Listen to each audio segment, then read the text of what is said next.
Y esto ocurrió ahora, está hablando Donald Trump en la cumbre de la OTAN. A ver, lo escuchamos. No sé si fui yo, pero este es el compromiso defensivo de La Haya, algo muy apropiado. Cuando los aliados lleguen a esto, estamos hablando de casi $1 billón al año dedicados a nuestra defensa común. Esto es una gran victoria para todos, pero para Estados Unidos, porque nosotros estábamos llevando una carga sustancialmente más grande. Esto es muy importante. Gobiernos anteriores no lograron que los aliados contribuyeran ni siquiera la meta del 2%. Cuando vine acá, había varios países que no estaban llegando ni siquiera al mínimo de 2%. En ese entonces éramos 28 países. Ahora van a incrementar sus aportes y Europa va a asumir más responsabilidad por su seguridad para evitar desastres futuros como la terrible situación entre Rusia y Ucrania. Esperamos llegar a una solución. La semana pasada perdieron 7.000 soldados en su mayoría, pero están atacando Kiev y otras localidades. Y esto implica vidas. Hay gente que está muriendo en ciudades y pueblos. Esto no debería ocurrir. Lo he dicho muchas veces, esto no hubiera ocurrido si yo hubiera estado en la presidencia. Pero es vital que estos fondos adicionales se dediquen a la adquisición de equipo militar, no a la burocracia. Y ojalá mucho de ese armamento sea producido en Estados Unidos. Ustedes han visto el resultado del armamento. Nosotros advertimos que íbamos a actuar y, bueno, todos estaban listos. Y los misiles que lanzaron contra una base militar en Qatar, todos fueron derribados. Es como parar una bala con otra bala. 14 de 14. Y no fue una sorpresa. La crisis de Ucrania también destaca la urgencia de reconstruir nuestra capacidad de defensa en Estados Unidos y entre las naciones aliadas. No podemos darnos el lujo de depender de adversarios para obtener minerales críticos.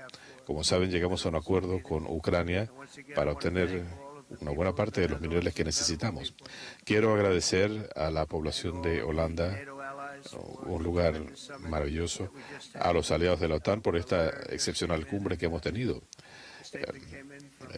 Recibimos una carta de la Comisión de Energía Atómica de Israel. Es una carta oficial. El devastador ataque en Fordo acabó con la infraestructura crítica, neutralizó la capacidad de enriquecimiento de uranio. Nuestra evaluación es que estos ataques han hecho retroceder en años la capacidad bélico-nuclear de Irán. Y esto pudiera consolidarse si Irán no tuviera acceso a material nuclear. Esto tiene que parar. Pero quiero agradecerle a nuestros pilotos. En las noticias falsas, CNN, que está por ahí atrás, perdiendo el tiempo porque nadie lo ve,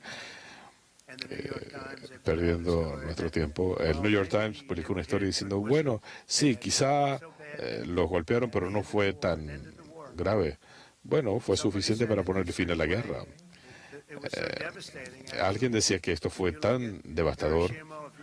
Si ustedes lo comparan con Hiroshima o Nagasaki, eso también le puso fin a una guerra. En este caso, el final también estuvo allí, fue devastador. De Dubái se informó que el ministro de Exteriores de Irán dijo que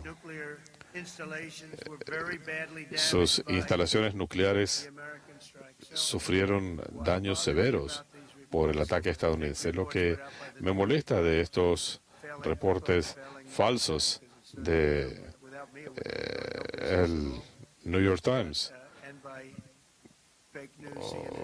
si no fuera por mí, no estarían operando. Y MSDNC, gente terrible, no tienen credibilidad. La credibilidad de los medios ha bajado de 94% a 16%, y me siento orgulloso porque he expuesto la realidad de lo que son. Pero cuando veo que cuestionan la calidad del ataque, mire, fue devastador. Bueno, no hay manera de entrar a los túneles.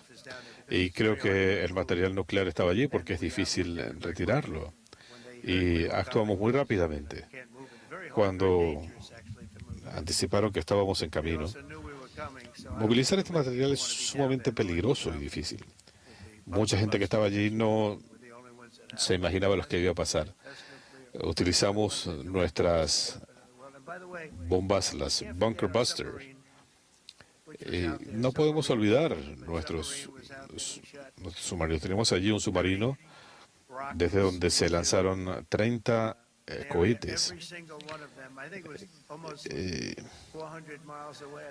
a unas 400 millas de distancia o más. Fue un ataque desde el océano. Y en total derribamos 30.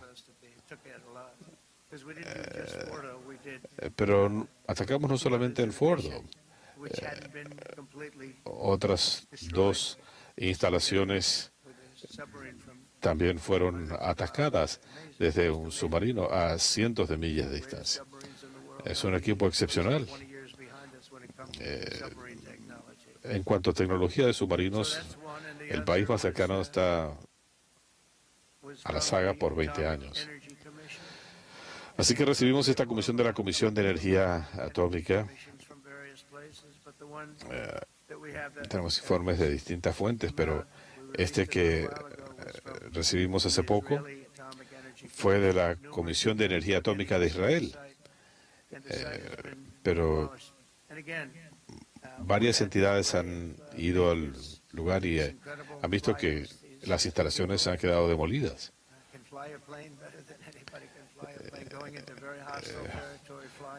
Nosotros tenemos excelentes pilotos. Una zona repleta de misiles, equipo antiaéreo. Pero pudieron entrar de manera furtiva en medio de la noche. No había luz, luna nueva, y estaban muy molestos porque los pilotos hicieron un viaje de 36 horas en estas increíbles aeronaves. En total, usamos un total de 52 cisternas para reabastecer los distintos aviones. Fue una operación increíble y el general Racing Kane fue increíble. Fue por eso que logramos derrotar a ISIS en cuestión de semanas. Me dijeron que tomaría 4 o 5 años y lo logramos en semanas. Él fue excelente y es por eso que está al frente del Estado Mayor Conjunto, por su experiencia. Logró hacer el trabajo en cuestión de semanas. Y se decía que esto podía tomar hasta 5 años. Bueno, tuvimos una excelente victoria allí. Creo que aquí también hubo una victoria importante, pero este es un proyecto en marcha. Estamos hablando de la seguridad de Europa, la seguridad del mundo. Y estamos hablando de más de $1 billón al año. Como saben, aquí están Marco Rubio, Pete Hegseth, los secretarios de Estado, y bueno, como lo llamaban antes, el secretario de guerra. Antes se lo llamaba secretario de guerra. De hecho, el edificio colindante con la Casa Blanca lo llamaban Secretaría de Guerra. Después, para ser políticamente correctos, lo llamaron Secretaría de Defensa. ¿Alguna pregunta? Bueno, muchas.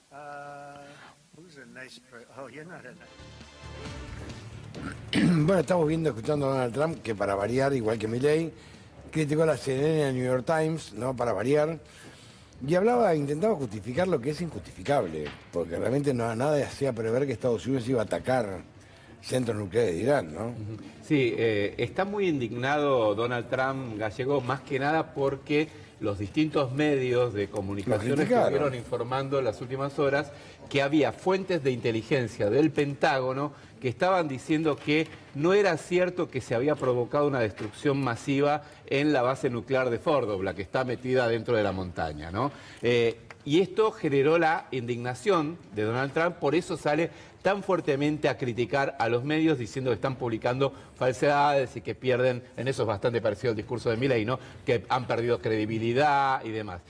Lo que pasa es que no fue un medio el que lo publicó, fueron varios medios y de los más prestigiosos de Estados Unidos que están diciendo... Y no solamente americanos. No solamente, es más, hay medios de Israel que están diciendo que tienen información de que no se provocó la destrucción que dice el gobierno de Donald Trump. El daño que Trump dice que hizo. Exactamente, es más, dice, las fuentes estas del Pentágono señalaban que era cuestión de días para que Irán pudiera volver al mismo nivel de desarrollo de su programa nuclear que estaba hasta hace unos días antes de que se dé este bombardeo. Es decir, queda cuestión de días. Mientras que Donald Trump está diciendo, retrasamos el programa nuclear de Irán por décadas, o por años por lo menos. Bueno, es una enorme contradicción entre esto. La verdad es que hoy por hoy nadie puede saber realmente cuál es el nivel de destrucción que tiene, particularmente la de Fordow, que es la que está subterránea. De hecho, la OIEA, la Organización Internacional de Energía Atómica, ha dicho que no puede hacer todavía inspecciones, que tiene algunas informaciones, pero que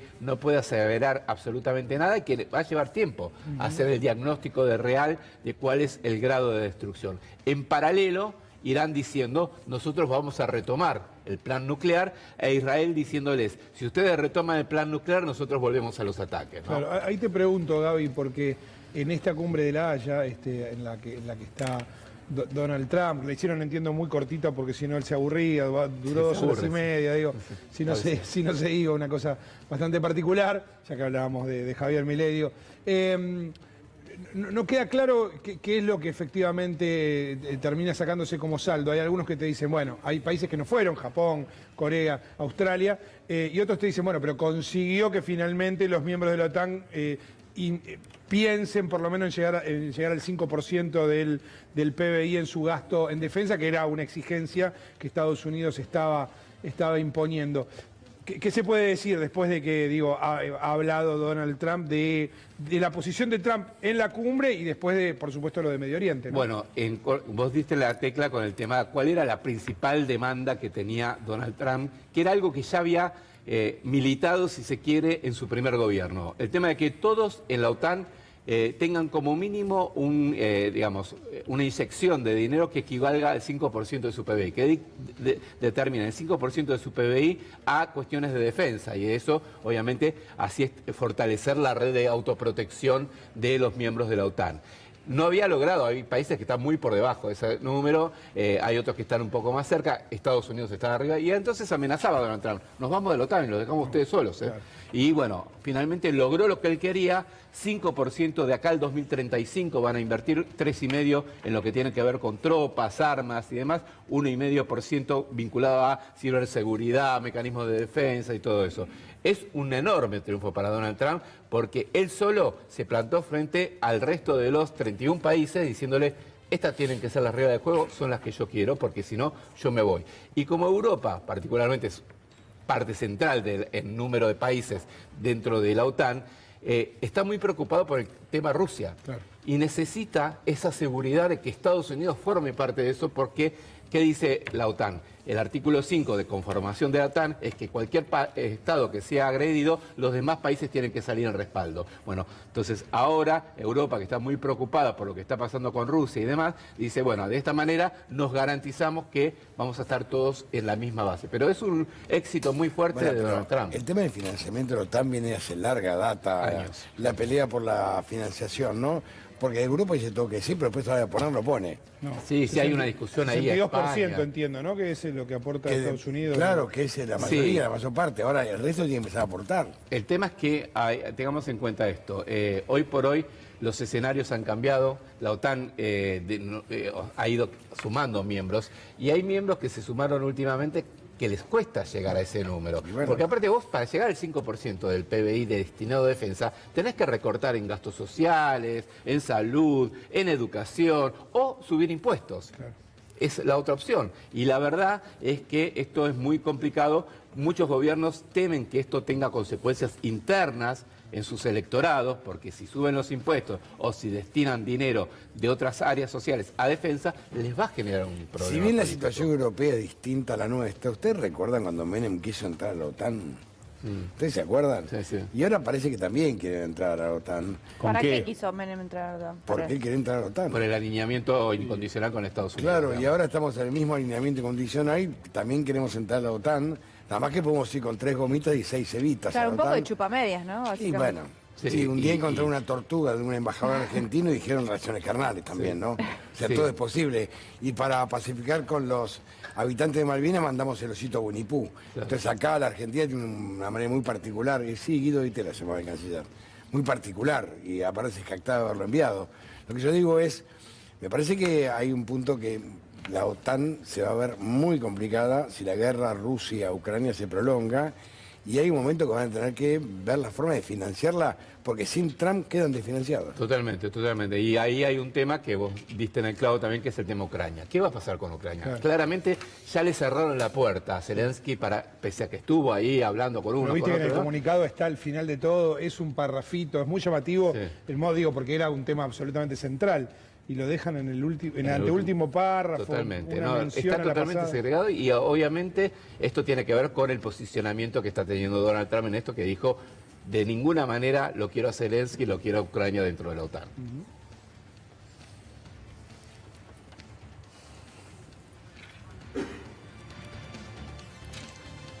¿Qué digo?